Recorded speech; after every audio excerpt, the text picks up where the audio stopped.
Is JP Crawford an all-star? We'll answer that and more coming up here on Mailbag Monday. Colby, hit it.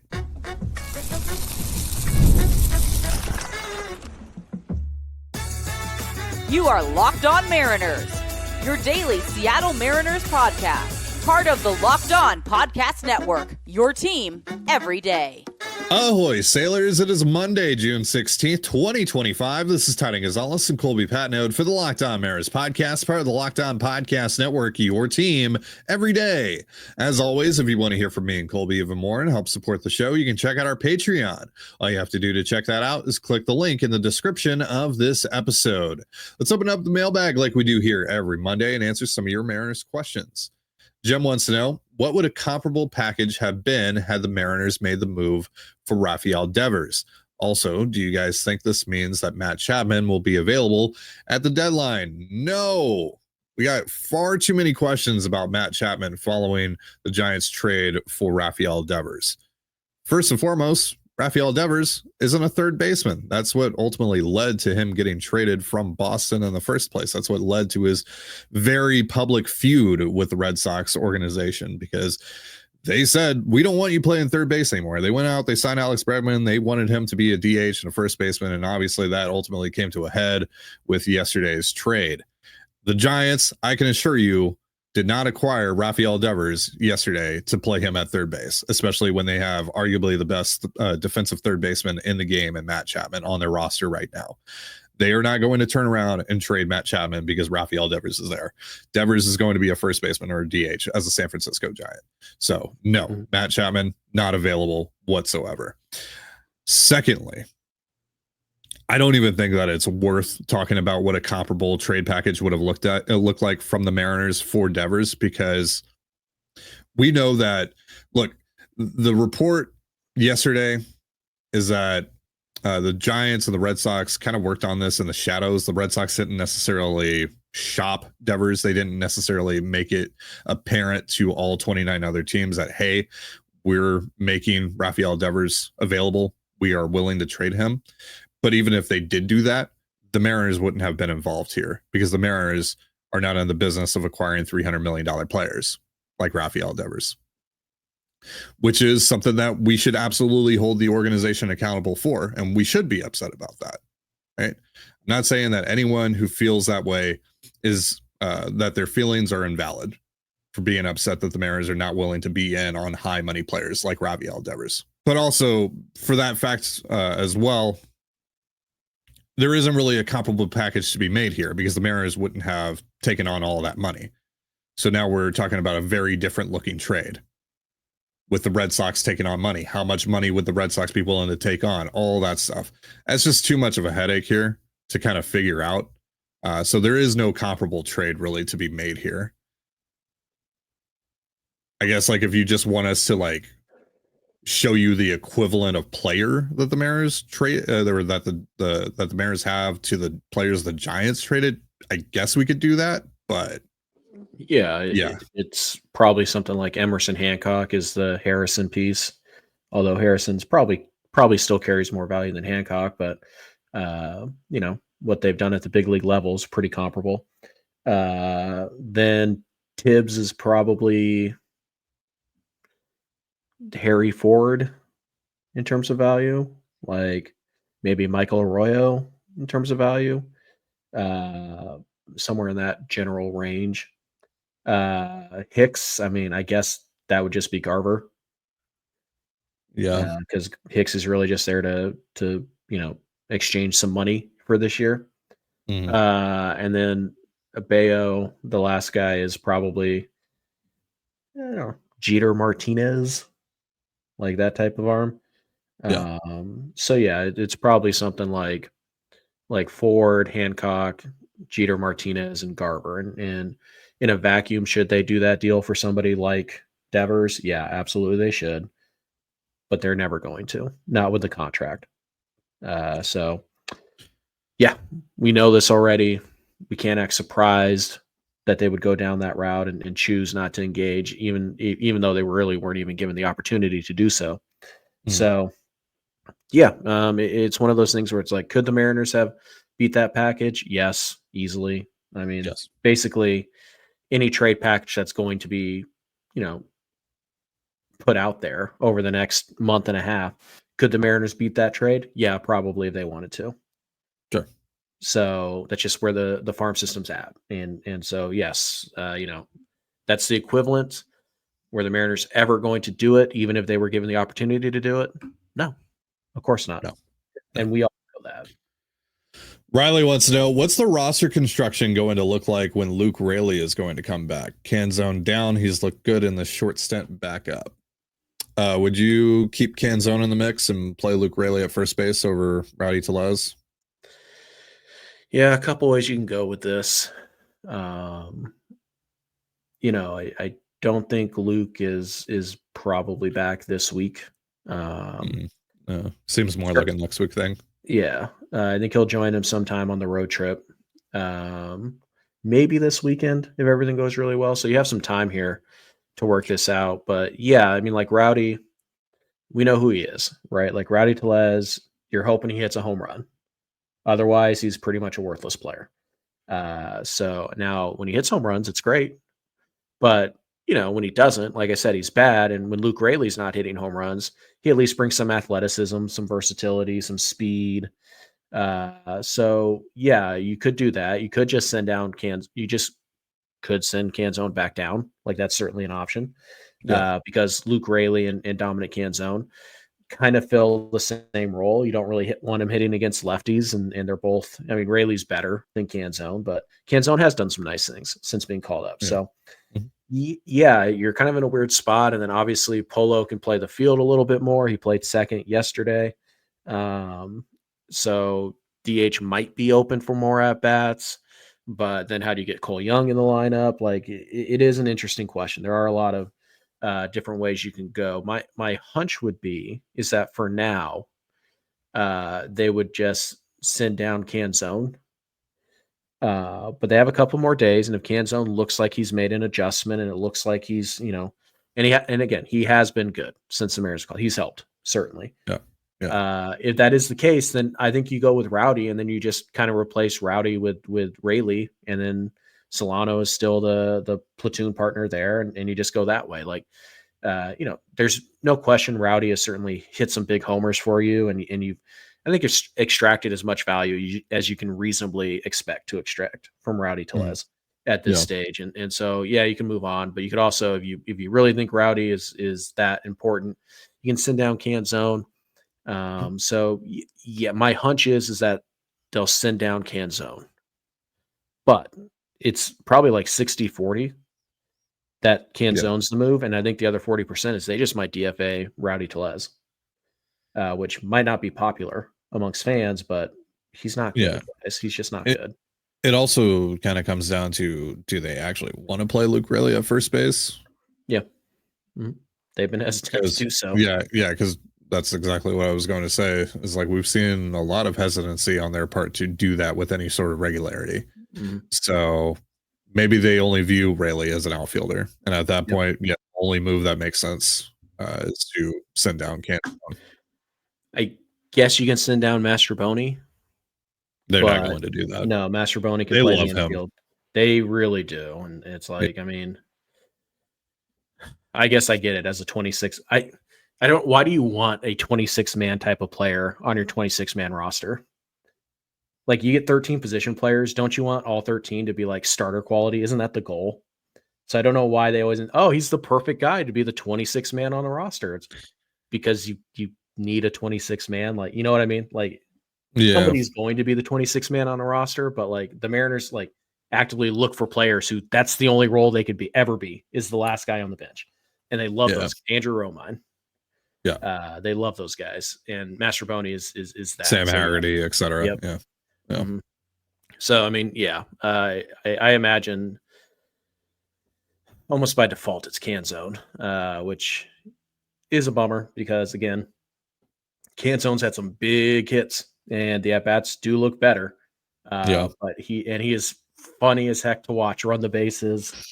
And, when he kind of reaches around the off-speed pitch with his weird baby giraffe swing, he's funny.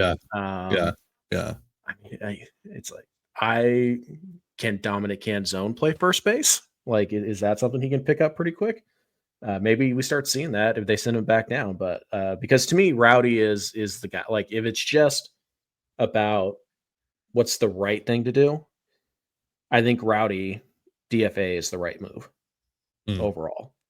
Sure. But that's a permanent move. Whereas sending Canzone down, not so much. If you need him again, you can go get him. So we'll see what they do. But my guess is, yeah, they would just send down Canzone, unfortunately, and Rayleigh would just be the primary right fielder.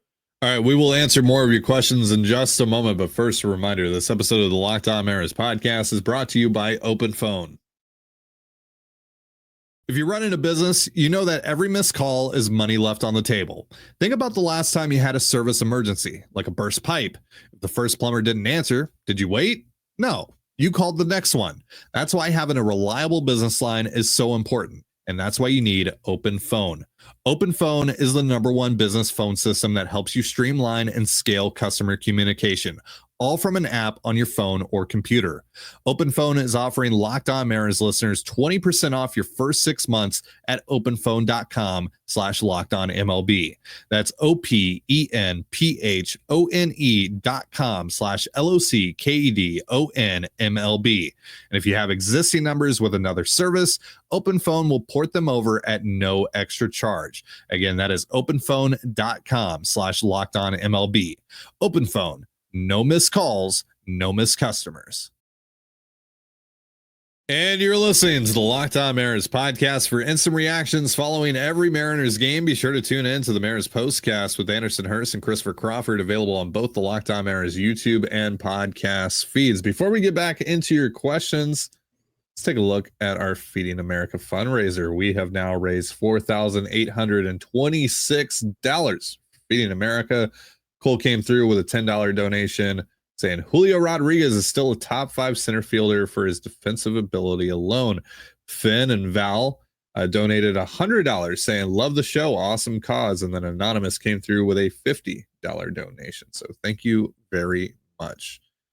Colby, tell the people a little bit more about Feeding America.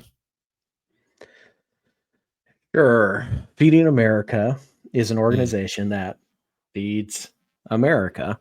What? I know. Yo. Feeding America's mission statement is very simple. There's too much wealth in this country for people to not know where their next meal is coming from. And yet, for more than 50 million Americans, that is exactly the case, including 1 out of every 5 children. They are food insecure. They do not know where their next meal is coming from.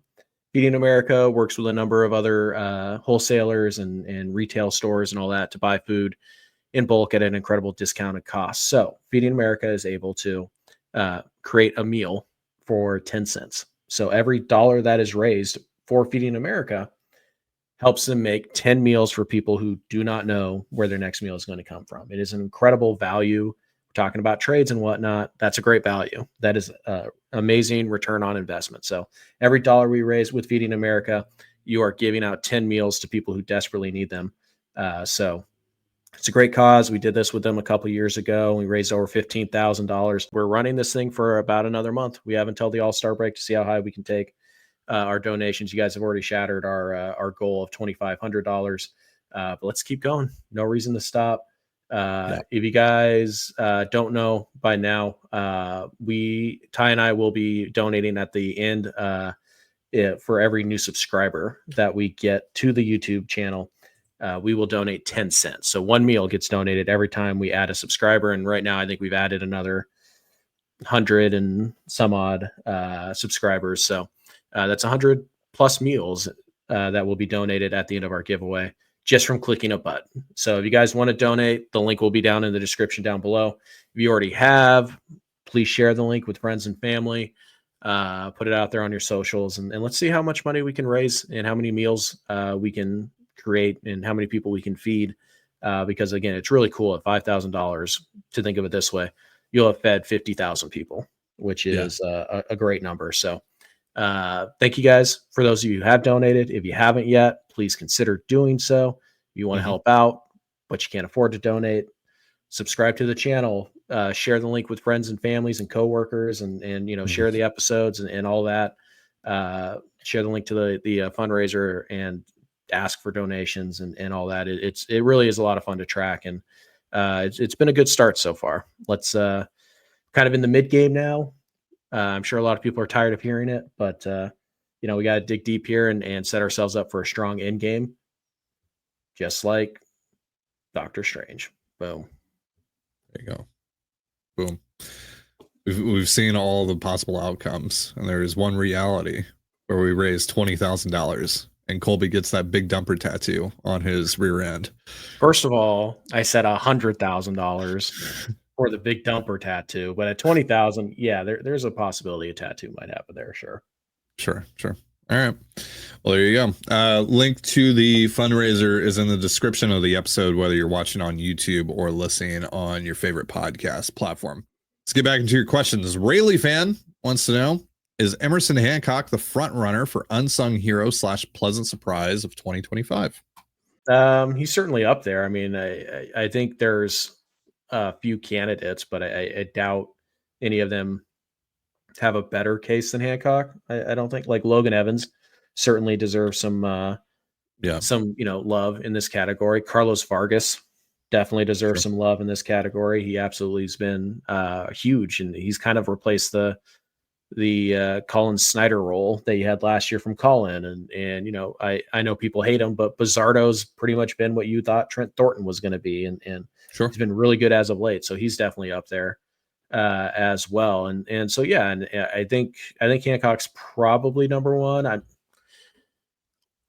like JP Crawford has performed so beyond expectations, but also he's done something similar to this just a couple years ago. So he's probably not an unsung hero. I think people love him. And I think that goes beyond just a pleasant surprise. Yeah. So yeah, I think Hancock's probably number one. I think Vargas is up there though. And then, yeah, it's probably those two. And then you kind of Bizzardo a little bit. Logan Evans certainly deserves some love there as well. But yeah, I think Hancock's probably the guy right now for that.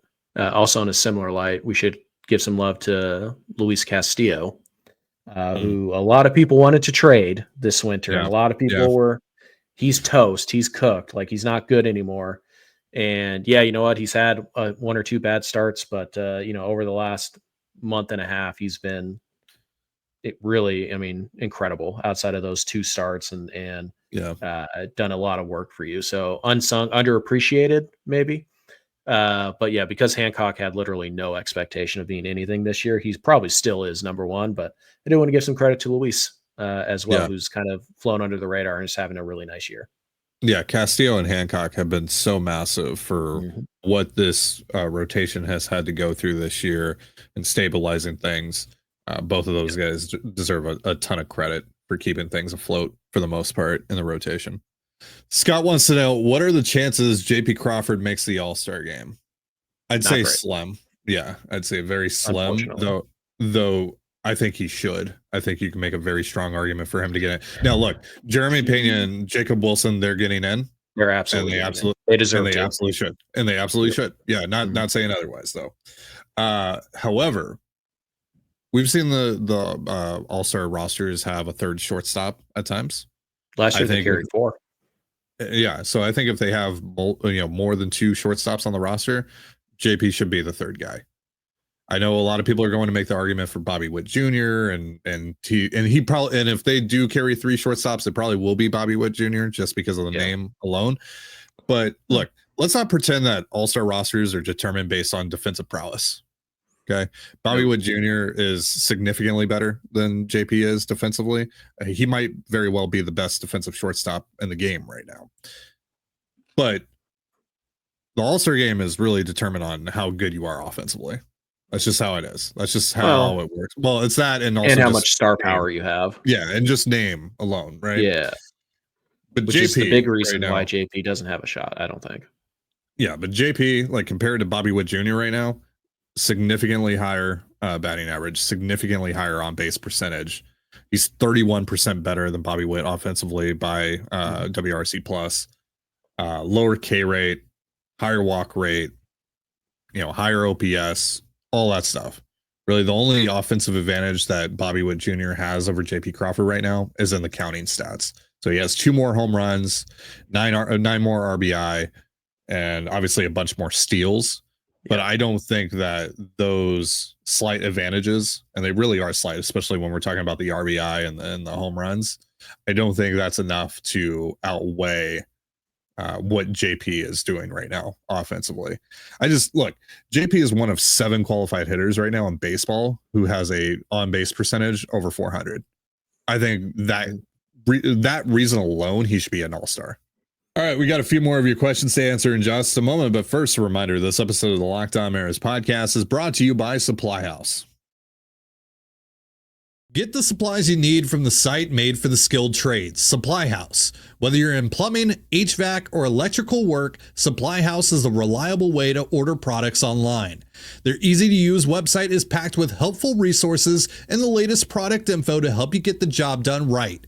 Plus, with a complete inventory of over 200,000 parts from 400 plus top brands, you'll find exactly what you need delivered fast from coast to coast. Join the Trade Master program today at supplyhouse.com/TM and start ordering plumbing, HVAC, and electrical supplies with just a few clicks. Plus, use promo code SH5 for 5% off your first order. That's supplyhouse.com. And you're listening to the Locked On Mariners podcast. It is Mailbag Monday. Let's answer a couple more of your questions and get out of here. Austin wants to know, if the Mariners end up being sellers at the deadline, what in return could you get for JP Crawford? If he continues to hit for north of an on-base percentage of 400, 140 plus WRC plus, he's an up the middle infielder who's under club control next year as well at a very reasonable cost, like $12 million. He might very well, now that Rafael Devers has been traded, no, but at the deadline, at the very least, he might very well be the best bat that gets traded, especially when you factor in that he is an up the middle player and there just aren't going to be that many options there. I think he gets you at least a top 70-ish prospect in baseball.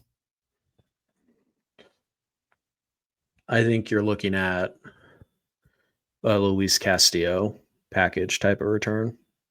Yeah.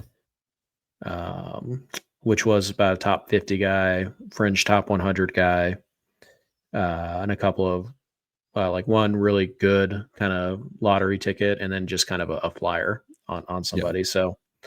So something like that, I think would probably be likely. And it does make some sense because they have Cole Young who can play shortstop. They have Colt Emerson coming up who plays shortstop. Yeah.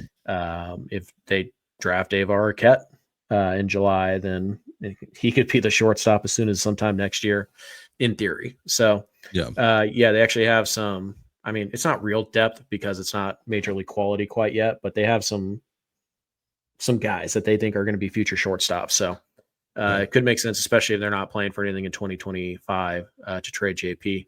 But yeah, it's like if JP is a 120, even if he slumps a little bit, if he's a 120 WRC plus, kind of fringe average defensive shortstop, that carries a ton of value. There are also teams who will need a second baseman who will look at JP Crawford and be like, let's just get that guy.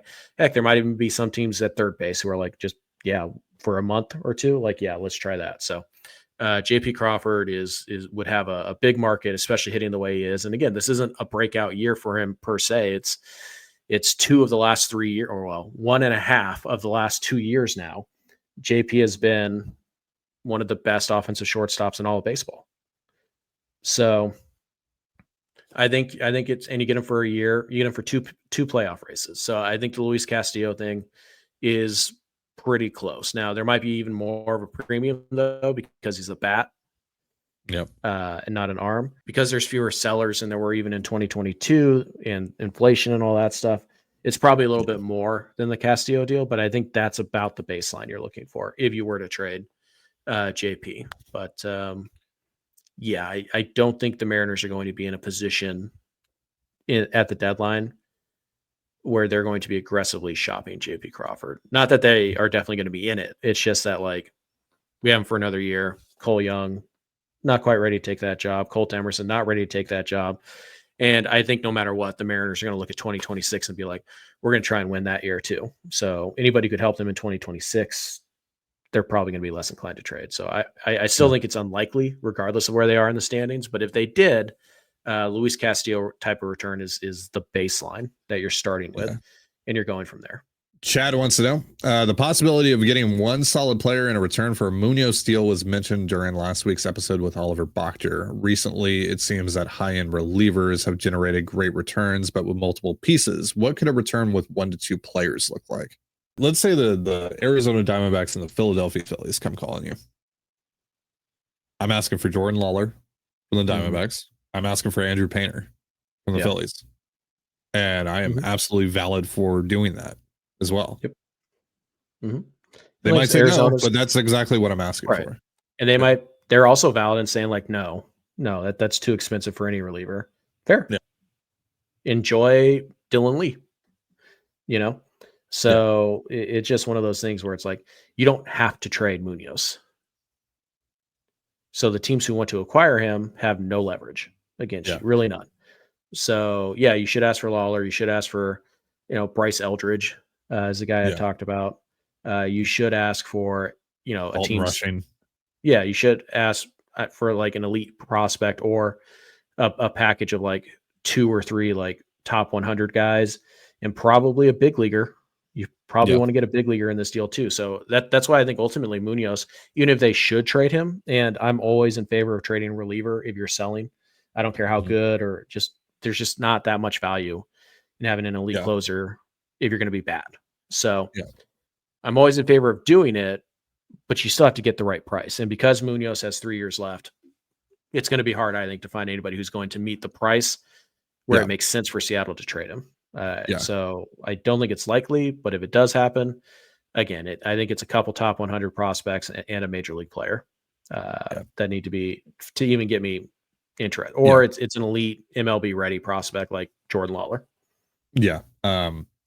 I would say, if they are trading Munoz this summer and it's only for 1 to 2 players, we're talking about an elite level prospect being involved in that deal. Max Clark. Or an established major league player. Yeah. Everyday player, most likely, a position player.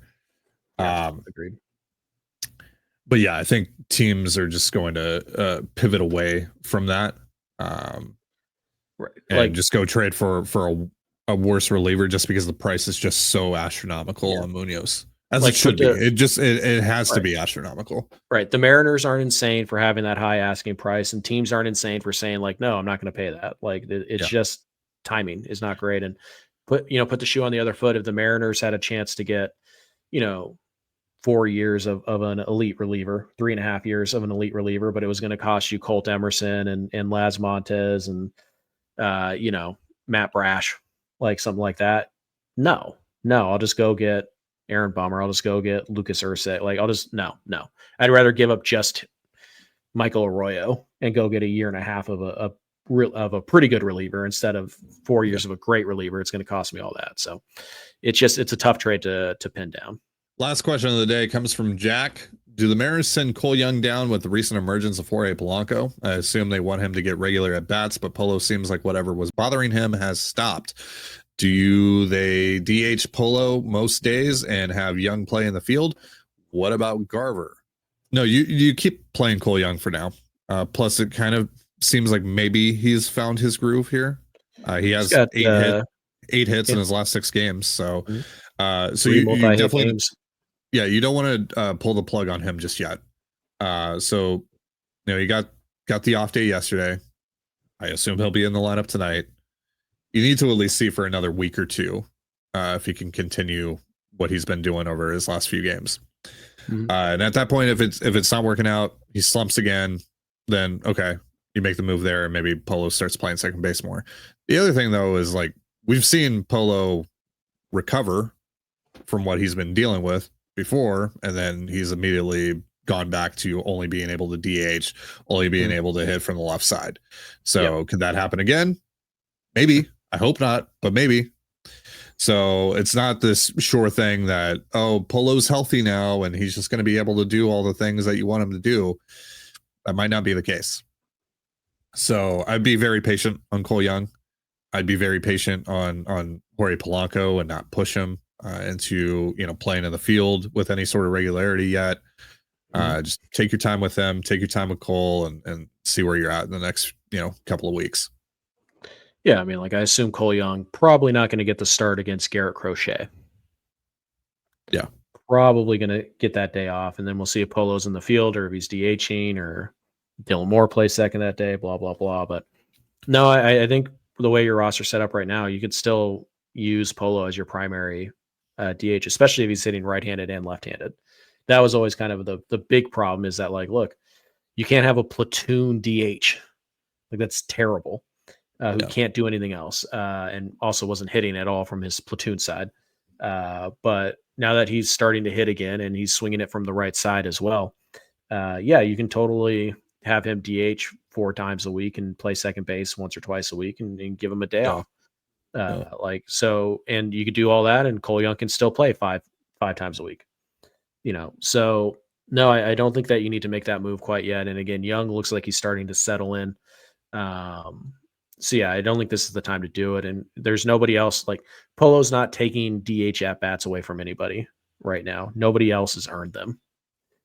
Like Solano starting to hit better, but he hasn't earned anything. Garver clearly hasn't earned anything. Miles Mastrobuoni, no, not an everyday bat. Dylan Moore has been awful for about a month now. So there's nobody's being blocked by Polo being the primary DH. So there's really no reason. And right now, Cole Young gives you a better shot than Dylan Moore does.